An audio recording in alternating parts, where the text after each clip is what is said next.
Gracias por conectarse. Saludos a todos. Gracias por estar acá. Siempre es para nosotros muy contento. Bueno, primero que todo, yo soy Carlos Méndez, director de la carrera de Ingeniería Empresarial de la Marro. Y pues muy contento. Voy a presentar muy brevemente a Javier para dejarle a él los micrófonos y que pueda platicar con todos nosotros.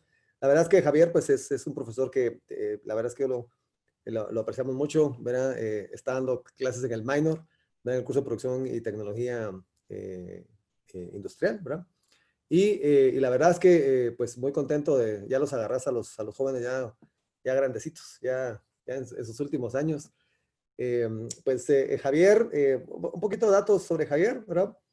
Actualmente trabaja para Colgate-Palmolive, ¿verdad? En el área de Network Operations, en el Home Care de Latam, de Latinoamérica, ¿verdad?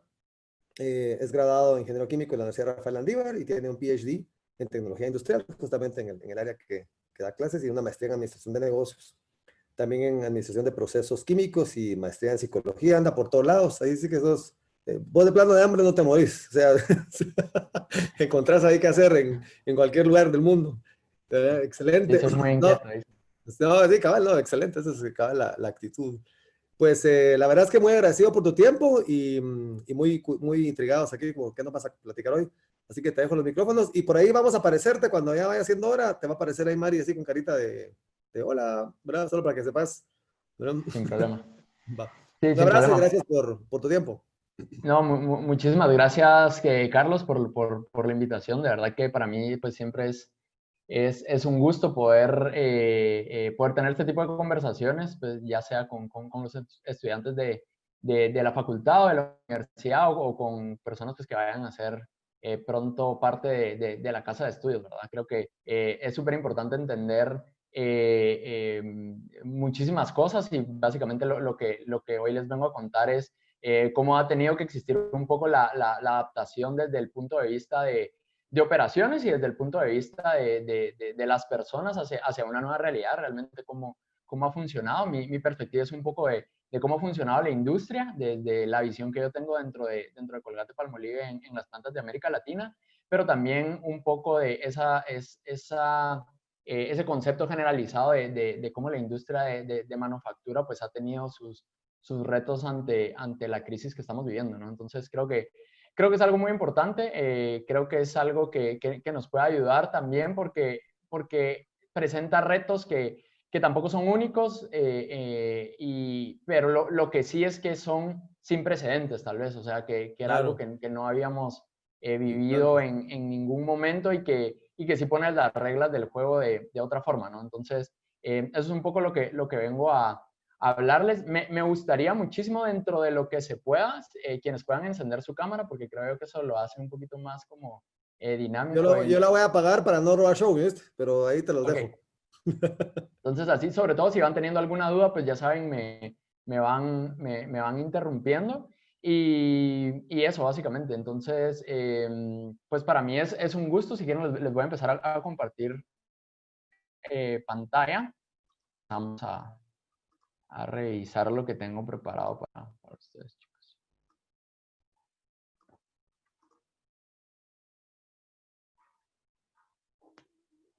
Listo. Entiendo que se ve la pantalla. Perfecto.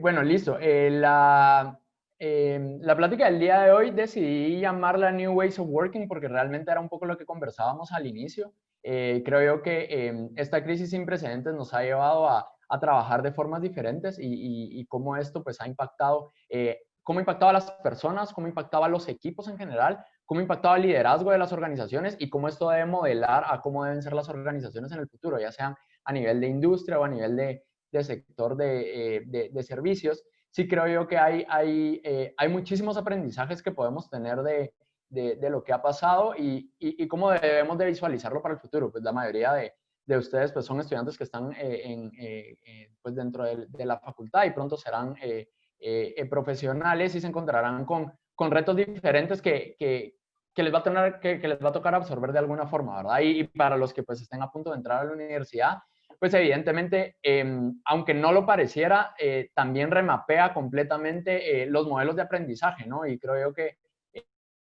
pues con estudiantes para este semestre lo estamos viendo, o sea, la complejidad de dar y recibir clases online genera genera una dinámica completamente diferente a lo que estamos haciendo o a lo que habitualmente estamos acostumbrados y cómo debemos tratar de sacar el mejor provecho pese a las circunstancias que nos está tocando vivir, ¿no? Entonces, básicamente de eso se trata.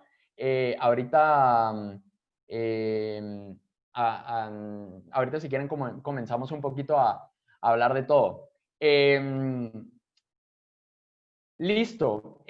A mí esta frase me gusta muchísimo en el trabajo, la he escuchado muchísimo, creo yo que a nivel de los retos que puede presentarse en la vida laboral, el tener esta visión de que una crisis sirve como aprendizaje y no sirve como para someterse a una crisis también existencial, pues es súper importante, ¿verdad? Entonces, esta frase creo yo que nos deja mucho mensaje de cómo a pesar de lo que está sucediendo, porque conocemos que toda la parte de la pandemia ha venido a socavar a muchísimas empresas a nivel económico, que la recuperación económica va a ser difícil, que vemos el 2021 con índices de crecimiento en países que venían creciendo un 3, 4, 5, 6% en números negativos. Y eso evidentemente pues, nos deja a las puertas de lo que se va a venir a nivel económico muy, muy complicado.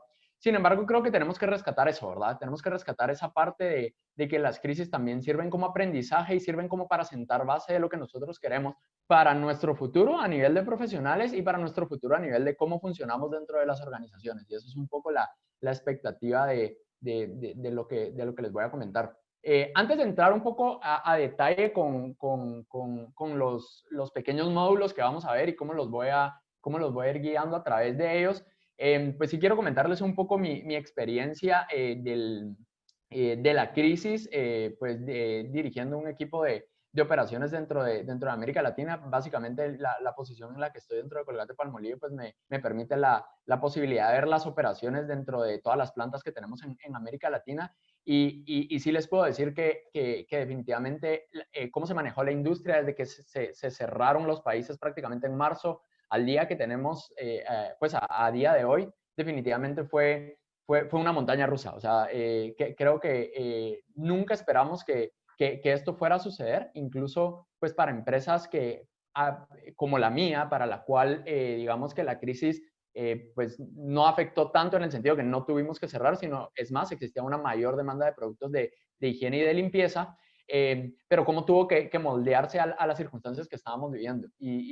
Y es muy importante mencionarlo porque así como Colgate-Palmolive, pues muchísimas empresas a nivel multinacional o que tienen operaciones en diferentes países lograron vivir esa incertidumbre que se tenía. Y desde ejemplos tan claros como que el cierre era parcial en algunos países y no era parcial en otros, toda la parte logística que eso implicaba, el hecho de que pues todos se recuerdan de las primeras disposiciones gubernamentales que hizo el gobierno de turno en Guatemala, pues incluía no trabajar, o sea, incluía toques de queda. Eso evidentemente a nuestra fuerza de trabajo la limitaba muchísimo para poder acceder pues, para poder acceder a las áreas de producción. También la limitación que existía en movilidad, ya no solo con las restricciones horarias, sino también con pues, transporte público y eso. O sea, nos vimos en una complejidad de incrementar completamente la logística de buses que nosotros tenemos para nuestra fuerza de trabajo, rutas que antes no tomábamos que se tenían que tomar ahora, o sea,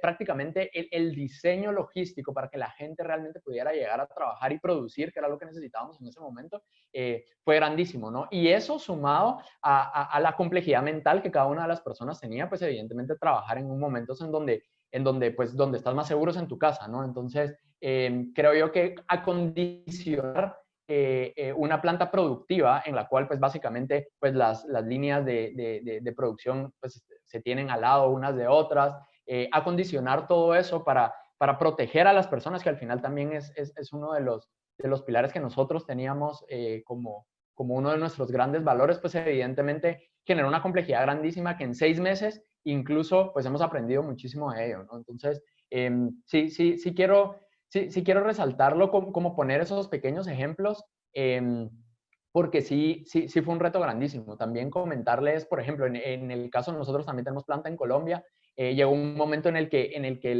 el gobierno de Colombia también decretó que todos los productos que eran de higiene y de limpieza no podían exportarse. y nuestra planta de Colombia pues sirve como, digamos, planta productiva para un hub muchísimo más grande que Colombia como tal, o sea, para toda la parte de región andina, sur de América.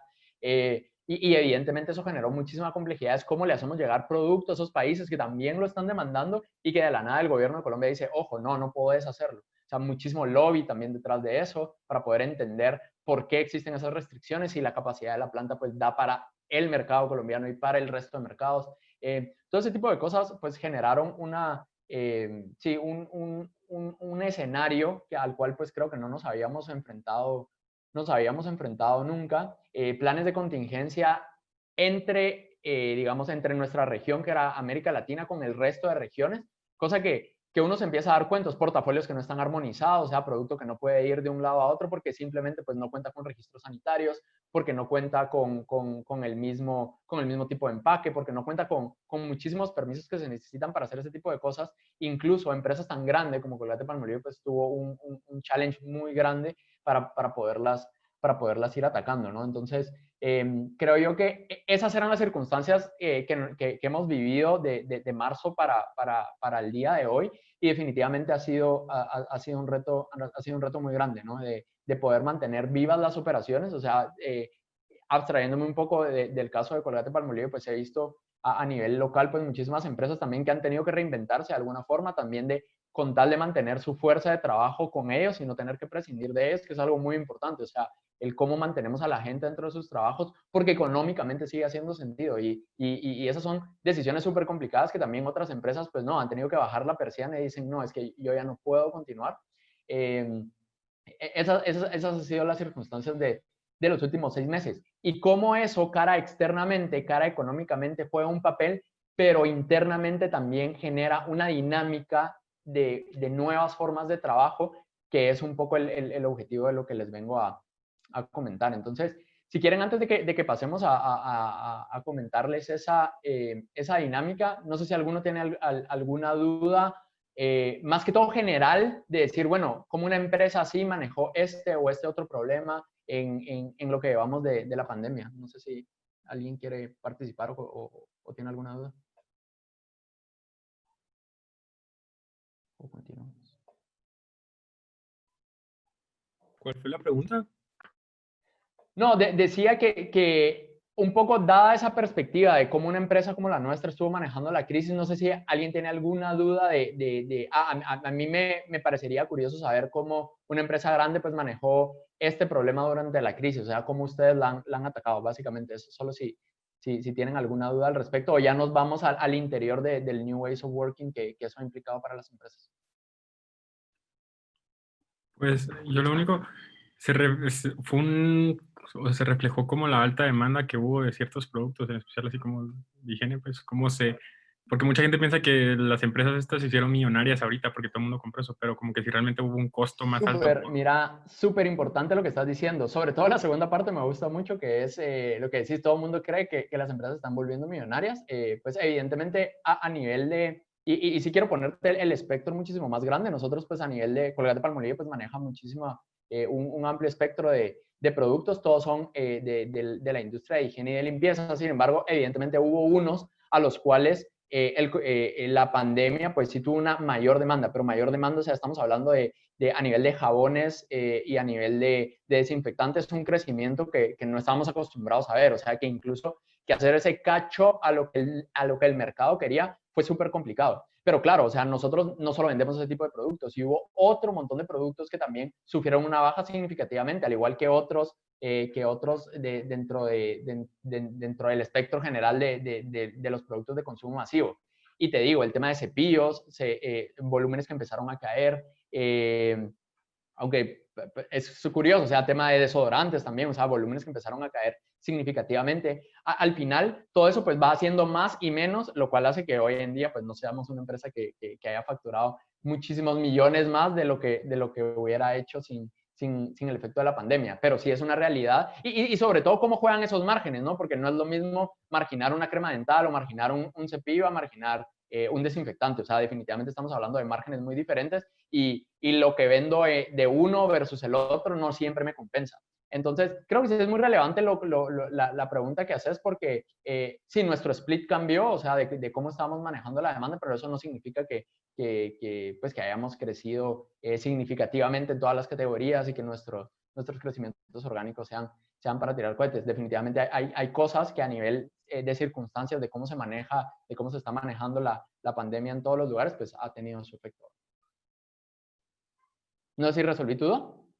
Sí, sí, no, porque principalmente eso, pues la gente piensa que porque vendías Sí, desinfectantes te hiciste, valías sí, más que otros. tal vez haya, no que sé, una empresa que se dedica únicamente a fabricar cloro, pues tal vez ellos hayan visto sí su facturación, o una empresa que se dedica al delivery únicamente y que todos ustedes vieron cómo fue el comportamiento de las empresas de restaurantes que hacían delivery, pues probablemente ahí tal vez tuvieron un incremento, pero no necesariamente es la realidad de todos y de todo el negocio como tal, que creo que eso es lo más importante.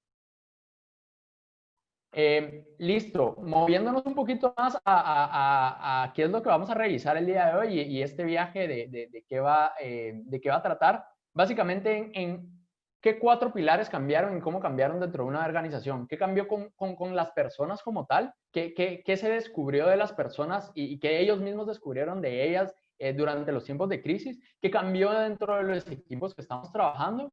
¿Qué cambió dentro del liderazgo y qué debe de cambiar dentro del liderazgo entre las organizaciones para que las organizaciones en general cambien y hayan aprendido realmente de lo que está sucediendo en la pandemia, ¿no? Entonces, en este primer pequeño módulo pues vamos a ver la parte de qué cambió con las personas en general, o sea, qué se descubrió en ese momento.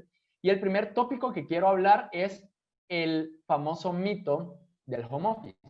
Porque al final, esta fue la realidad de muchísimas empresas y de muchísimos trabajos a medida que esta pandemia fue avanzando. O sea, empezaron a cerrar los países y la recomendación grande era, si la gente puede trabajar de casa, si la gente puede teletrabajar, hagámoslo.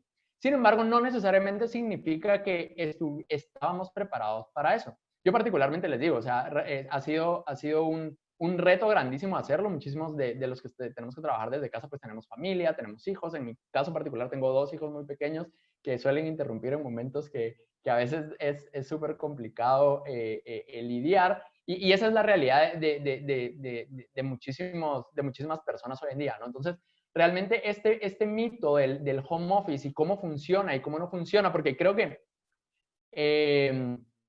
había un desbalance real de cuán efectivo esto era. Y la pandemia lo que vino es hacer el experimento más grande de home office que nos pudimos enfrentar. Porque por lo menos en todo el mundo estuvimos hablando de 2 a 3 meses que la gente estaba encerrada y tenía que hacer que funcionaran los negocios de forma en que estuvieran cerrados.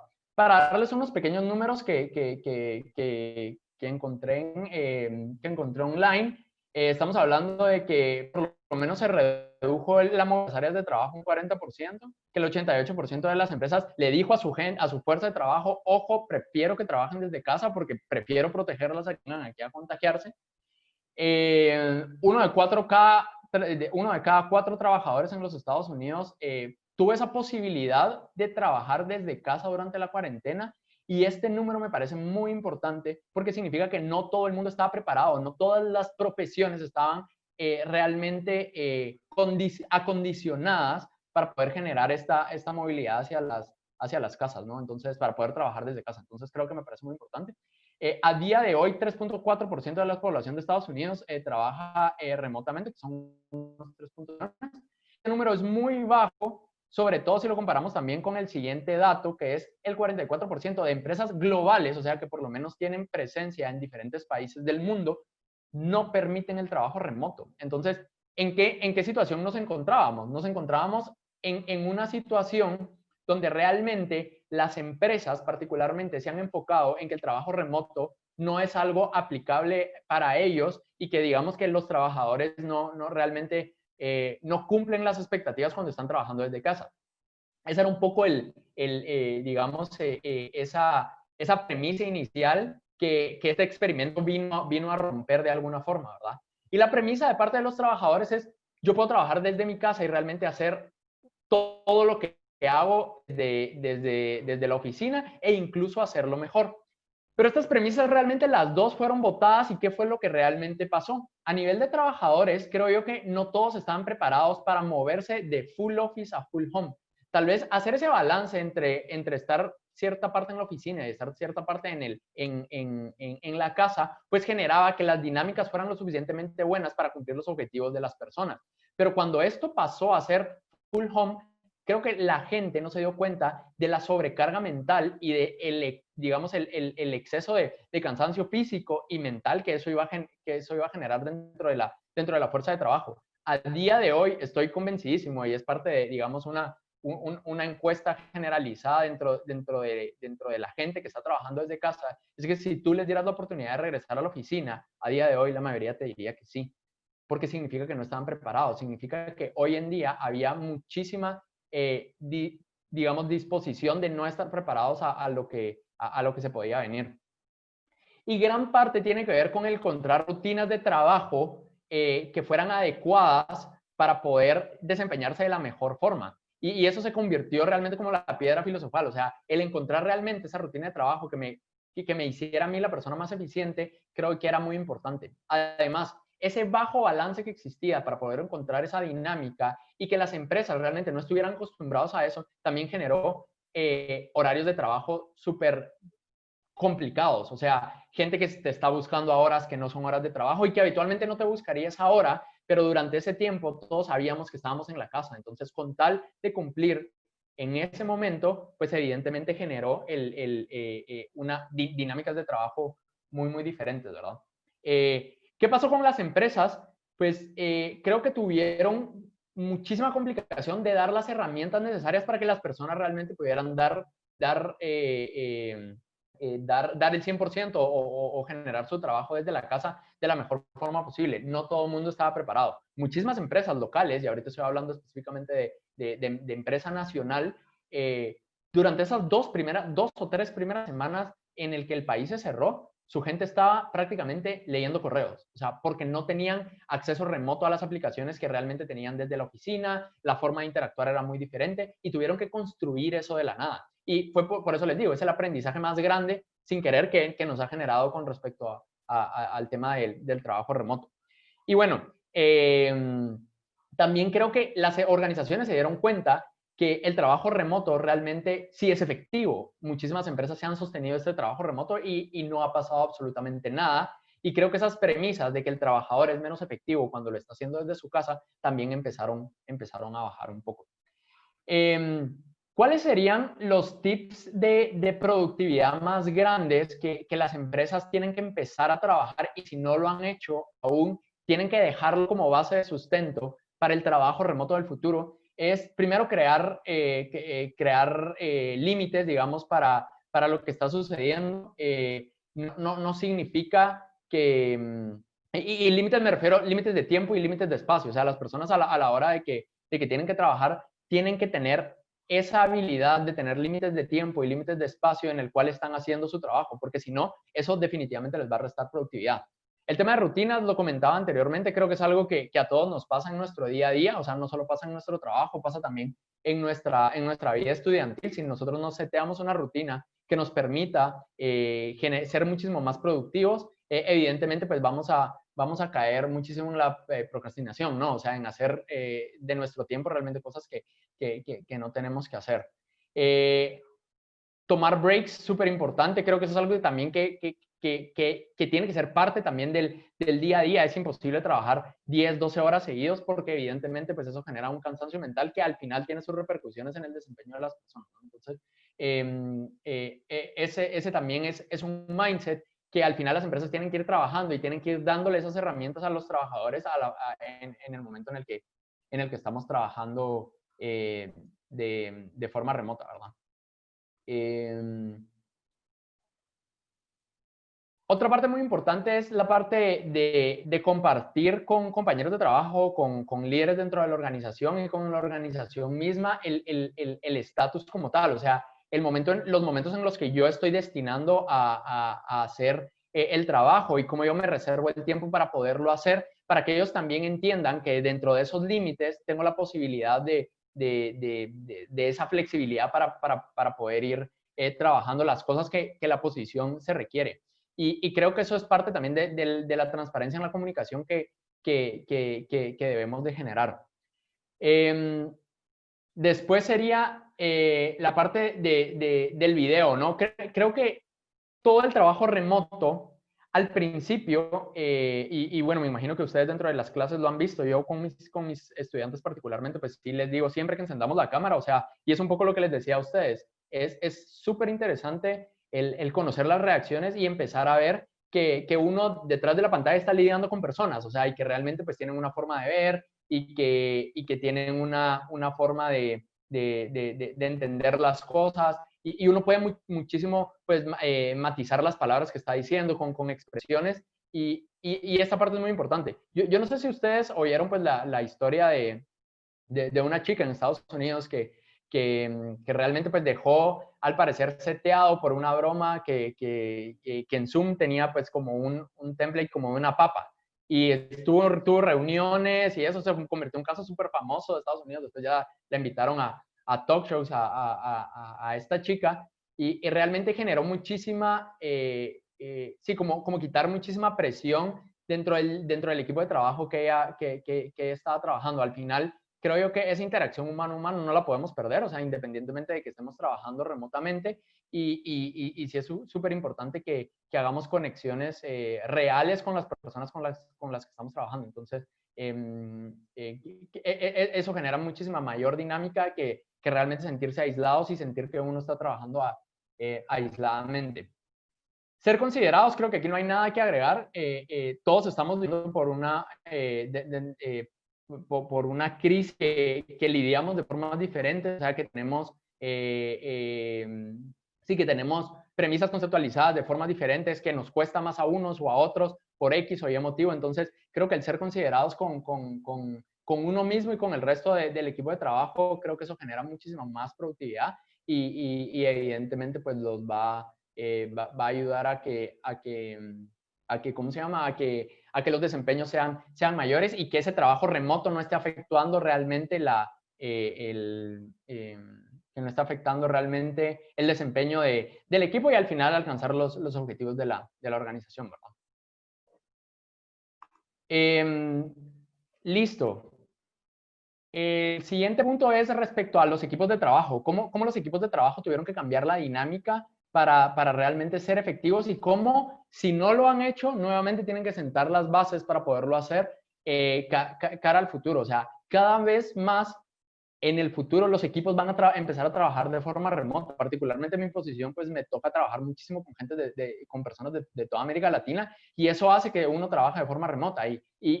Y eso, pues al final no son cosas que nos enseñan en ningún lugar, no nos enseñan en la universidad a trabajar de forma remota con gente de todas partes del mundo. Al final hay muchísima complejidad en entender lo que eso significa y es por eso que esta, digamos que este pedacito de este módulo pues es también muy importante.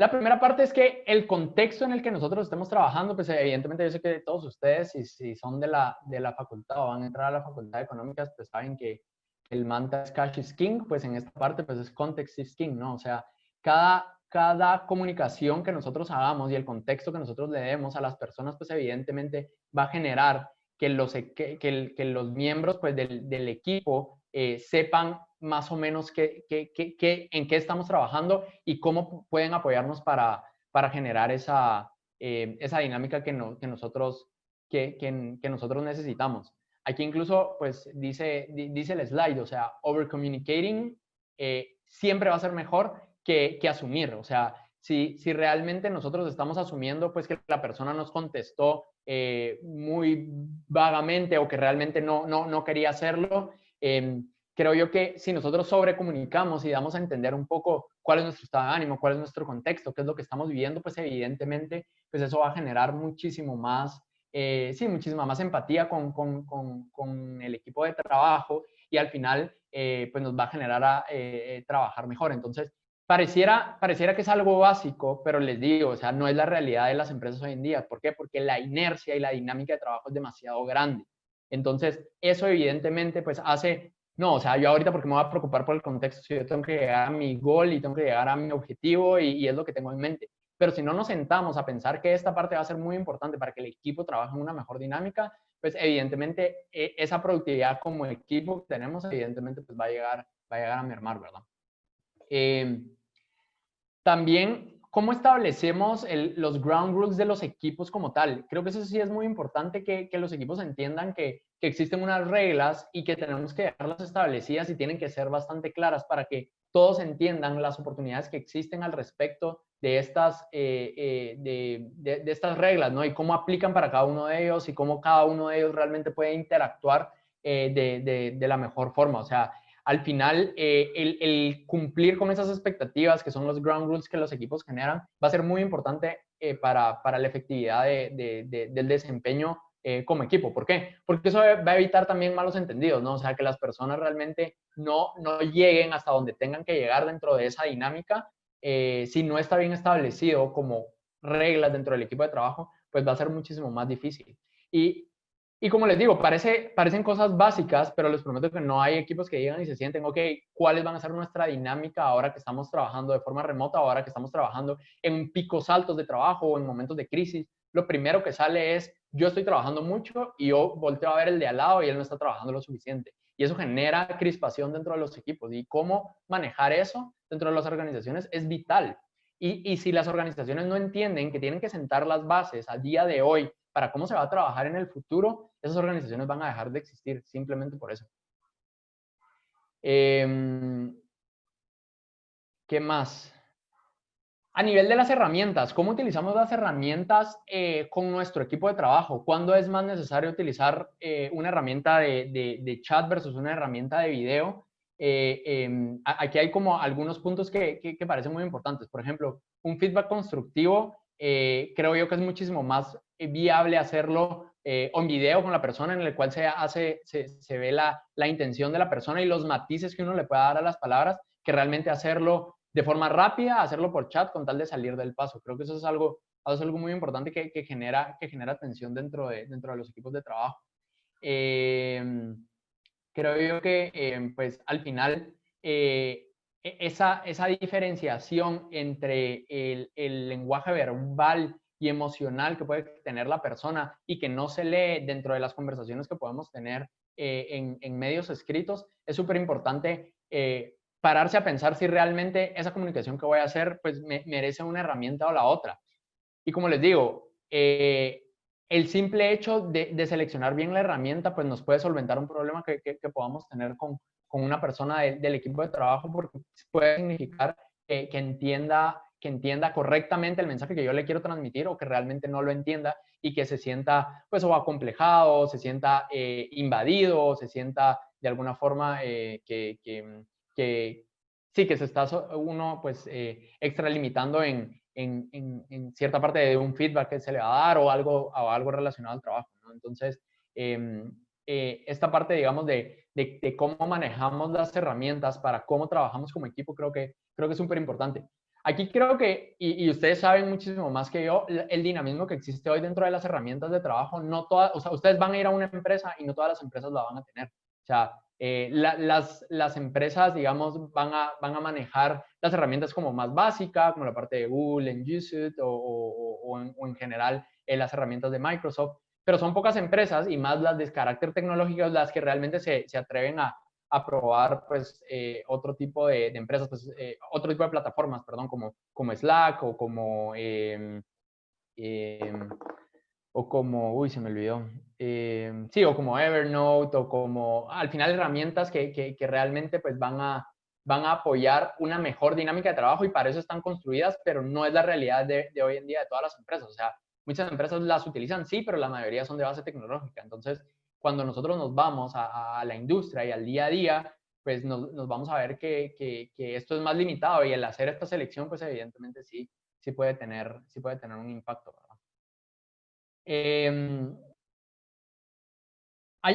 Digamos que esta palabra al final de reuniones definitivamente es algo que afecta no solo a nivel,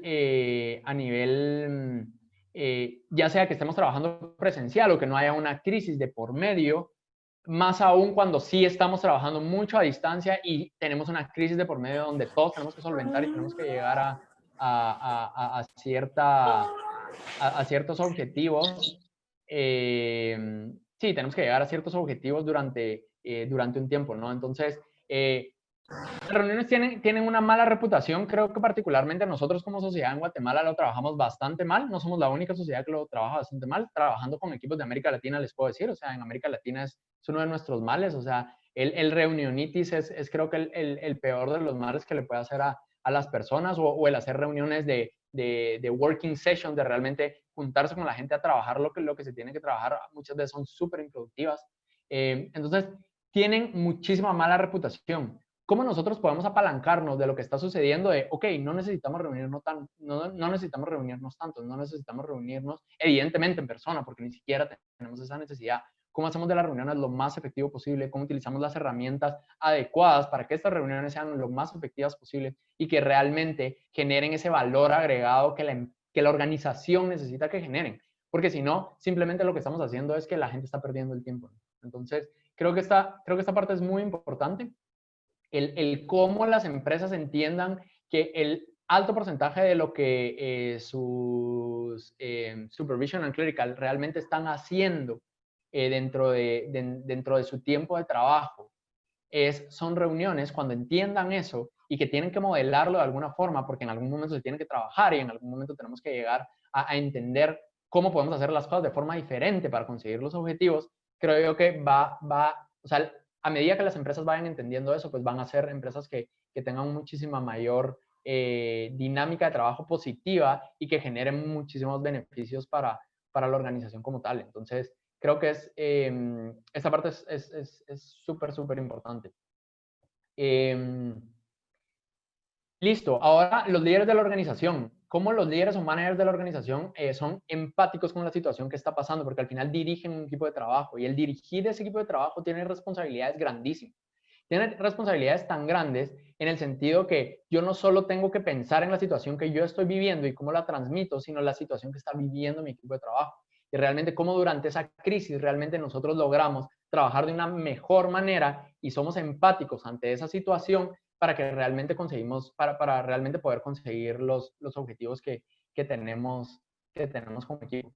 Lo primero son las relaciones. Hay que tomar en cuenta que tenemos que dedicar tiempo. O sea, si uno es líder líder y jefe y realmente maneja un equipo de trabajo, hay que tomarse el tiempo adecuado para generar las relaciones. Y si son remotas, pues también remotas, aunque sea eso, cara a cara o one-on-ones que se tengan con la cámara descubierta para tratar temas, puede que relacionados a trabajo, pero en temas un poquito más distendidos, ¿no? Al final, este tipo de relación realmente genera un bonding y genera una conectividad de trabajo muchísimo más grande y que ayuda al equipo llegar hacia los objetivos que necesita.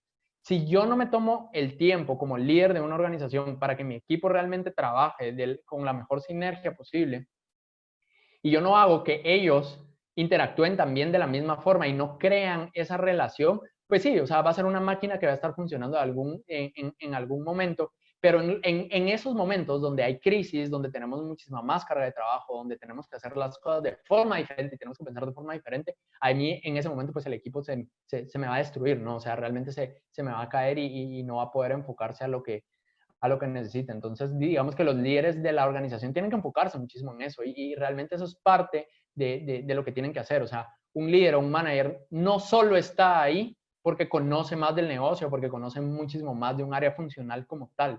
Está ahí porque tiene que desarrollar personas y desarrollar personas es algo súper complicado. Y uno no puede desarrollar personas si no establece relaciones con ellos. Entonces, ¿qué realmente se espera de los líderes dentro de una organización? Uno, y más importante, y yo siempre resalto esto y sigo creyendo que es lo más importante, es la empatía. Si un líder no tiene empatía con su equipo, no tiene nada. Y esa es la realidad. O sea, si yo no entiendo qué es lo que está sufriendo mi equipo, cuáles son los gozos de mi equipo, cómo celebran, qué necesitan celebrar, cuáles son los bloqueos que tienen, si son bloqueos a nivel operacional, son bloqueos emocionales. O sea, si yo realmente no logro entender y no logro tener la empatía con la gente con la que estoy trabajando, evidentemente yo no voy a poder construir un equipo realmente de alto rendimiento y de alto desempeño. Dos, la transparencia. Creo yo que si hoy en día realmente le preguntan a la gente que trabaja dentro de diferentes equipos de trabajo qué es lo que esperan de su jefe es que le diga la verdad, o sea, que su manager le diga las cosas como son y le diga las cosas de la mejor forma posible.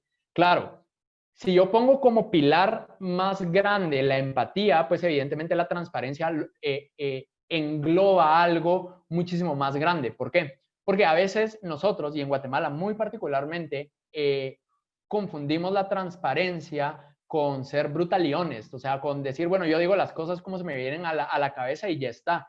Y realmente no, porque si yo tengo empatía por la persona que está recibiendo pues ese feedback o esa instrucción o cómo tenemos que trabajar a partir de ahora, si yo tengo empatía por esa persona, creo que el brutal y honesto nunca va a existir, porque yo puedo ser completamente honesto con la persona, pero entender también que, pues, que la persona que está recibiendo el mensaje es una persona como nosotros, ¿no? Entonces, al final, esa parte de transparencia es súper importante. Tercer pilar, asincrónico. Y eso es algo que tenemos que aprender a trabajar y las empresas tienen que aprender a trabajar de cara al futuro. No todo es para ahorita, en este momento, porque trabajamos de diferentes formas.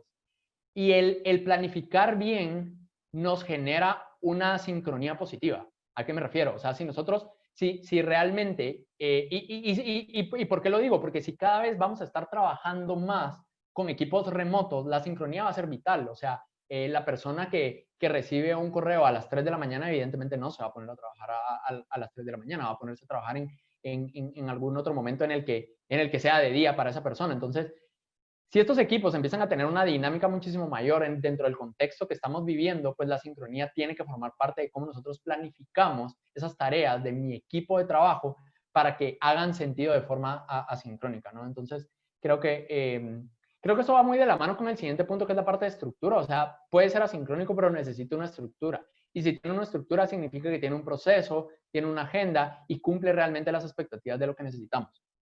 Y por último, algo muy importante, y no lo dejo de último porque sea menos importante, es que el tratar a mi equipo de trabajo, a todos por igual, pero entendiendo que son diferentes. Y creo que este es uno de los, digamos, de las formas de pensar más disruptivas respecto a cómo yo manejo a mi equipo de trabajo, porque muchísimos líderes dentro de la organización y líderes muy tradicionales, hoy en día lo que dicen, no, ok, yo trato a todos por igual porque yo soy como soy. Yo no entiendo las circunstancias y las diferencias que tienen cada uno de mis equipos. En cambio, si yo lo entiendo y yo logro sacar lo mejor de cada uno de estas personas dentro de las diferencias que ellos tienen, pero aún así los trato por igual y soy equitativo con lo que les exijo a cada uno y con lo que les doy a cada uno también, creo yo que tengo un equipo ganador. O sea, cuando yo hago esa diferencia y cumplo con estos 5 pilares como líder dentro de una organización, yo tengo un equipo ganador, independientemente de si está en crisis o no está en crisis. Por último, la organización. Y aquí voy a mencionar una de las palabras que más he oído desde que comenzó todo el tema de la crisis, y es el tema de resiliencia. Sí, y aquí está. Tal vez para ustedes era un punto nuevo y me parecería muy, muy, muy, muy raro que nadie a día de hoy, después de la crisis que estamos viviendo, no haya escuchado esta palabra en algún momento. No sé si podemos hacer hay una votación, ¿verdad? Hay para hacer votación. Para ver si están todos despiertos. Hagamos una votación. Si ahí se puede hacer, ¿no? ¿Hay alguna forma? No lo encuentro. Creo que no está habilitado. No está habilitada, ¿verdad? Ajá. Ah, qué lástima. Pero lo podrías Pero hacer tal vez si no. con el Manita chat, y aplauso. Manita de Ajá, aplauso, que ¿verdad? Va, pongan listo. Manita de aplauso. Entonces, ¿quiénes conocían la palabra resiliencia? Su concepto fin sería manita así y aplauso sería que no. No sé si me pueden ayudar ahí con sus reacciones.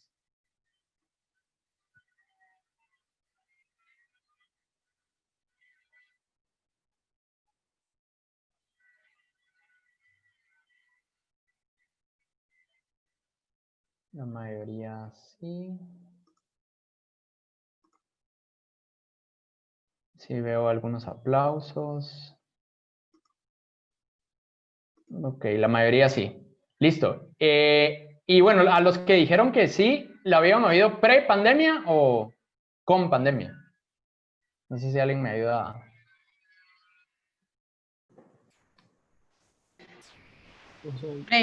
Pandemia. Con pandemia. Yo pre. Con la pandemia, ¿no? Realmente creo que fue una de las palabras que que mucha gente aprendió y es el tema de resiliencia, ¿no? Realmente, ¿qué es la resiliencia? Es la habilidad de superar la adversidad y llevar a la persona, al equipo o a la organización a un punto mejor del que estaba previo a la crisis. ¿Y por qué esto es muy importante? Y es súper importante y porque a mí me causa muchísimo ruido cuando he oído a muchísimos líderes dentro de las organizaciones, y ya no solo me refiero a la empresa en la que yo trabajo, sino me refiero a empresas, y si ustedes se dan cuenta, y para a quienes gusta meterse mucho en LinkedIn, o sea, si ustedes ven muchísimos de los posts en LinkedIn, hablan de resiliencia y de cómo su equipo ha sido súper resiliente en la pandemia y cómo han logrado mejorar, etcétera, etcétera. Realmente me sorprende mucho porque la resiliencia, eso es algo que lleva tiempo. Y ahorita todavía estamos en crisis. La resiliencia sucede después de las crisis, no sucede durante las crisis. Es imposible que suceda durante la crisis. Ahorita le preguntamos a cualquier equipo de trabajo, a cualquier organización y a cualquier persona individual que está trabajando y tiene más carga de trabajo de la que tenía antes. Y tiene que manejar cosas relacionadas a coronavirus y relacionadas muchísimo más de lo que hacía antes. Ahorita es el tiempo de crisis. Esta crisis no ha terminado y no va a terminar en los próximos 1 o 2 meses. Yo hablar que mi organización es resiliente, hablar que mi equipo es resiliente, o hablar de que yo soy resiliente ante la situación que está pasando es una mentira. Y esa es la mentira más grande que se ha escuchado, porque no es la realidad. Lo que tenemos que entender y lo que tenemos que hacer es sentar las bases para que ese equipo, para que esa organización y para que esas personas sí lleguen a ser resilientes. Porque si lo que yo hago a día de hoy es jactarme, no, es que mi equipo es resiliente, yo lo que estoy haciendo es hipotecarlo para el futuro. Porque realmente no estoy entendiendo realmente qué es la resiliencia. Yo no estoy entendiendo qué recursos debo darle yo como organización o como líder del trabajo o como propia persona para llevar y moverlo hacia la verdadera resiliencia. ¿Y por qué hago esa diferenciación? Porque para una misma crisis hay diferentes funcionamientos del ser humano. El más óptimo es la resiliencia, que sí, es lo que les digo, es realmente, y creo yo que puedo, vamos a ver, solo quiero ver si está la opción de yo puedo escribir o no, tampoco la tengo habilitada, ¿verdad? No tengo. Va. Creo que solo puedes señalizar con tu cursor. Sí, ¿verdad? Va, listo. ¿Y qué es esa resiliencia? La resiliencia significa que en el punto X sucede una crisis, yo bajo mi funcionalidad como equipo, como organización, como persona, pero yo supero el estado inicial después de esa crisis, solo cuando la crisis termina. ¿Cuál es la diferencia a recuperación? Yo vengo de un estado funcional, llega la crisis, bajo a un estado funcional menor y me recupero al mismo estado que estaba antes. ¿Sí? ¿Cuál es la resistencia? La resistencia es, yo vengo de un estado funcional, viene la crisis y yo no bajo. Yo en ningún momento bajo, yo resisto. Yo resisto, pero mi estado funcional posterior a la crisis es el mismo que traía antes. Este es el más agotador y es el que estoy seguro muchísimas empresas, muchísimas organizaciones, muchísimos equipos han sufrido. Y a eso le están llamando resiliencia, porque resistieron. Y esa no es la realidad. No están teniendo los recursos para realmente entender qué es lo que aprendieron de esa crisis y cómo pueden ser mejores.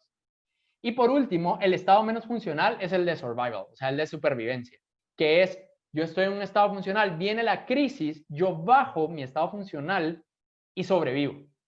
Y sobrevivo e intento que esa caída del estado funcional sea la menor posible día tras día tras día. Pues evidentemente esto está destinado al fracaso, ¿no? Entonces, si se dan cuenta, yo considero que muchísimas empresas están en resistencia y le están llamando resiliencia.